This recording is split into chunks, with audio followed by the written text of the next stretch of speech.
Hey everyone, welcome back to my channel. In today's video, I'll show you how to cancel an order and get a refund on Kakobuy.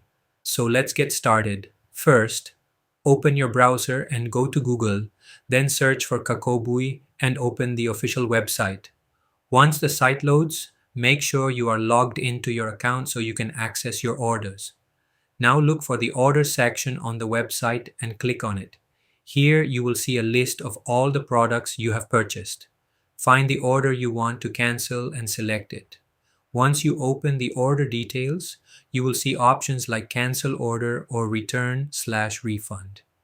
If your order has not been shipped yet, you can simply click on cancel to stop the order and request a refund.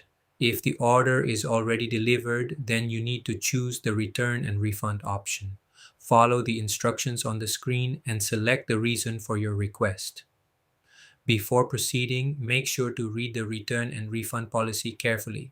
Some products may only be eligible for return within a limited time, like 5 days, so always check the conditions. If you face any issues, scroll down and find the contact support option.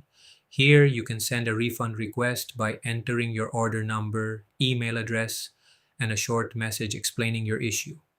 Once your request is submitted, the support team will review it and guide you further.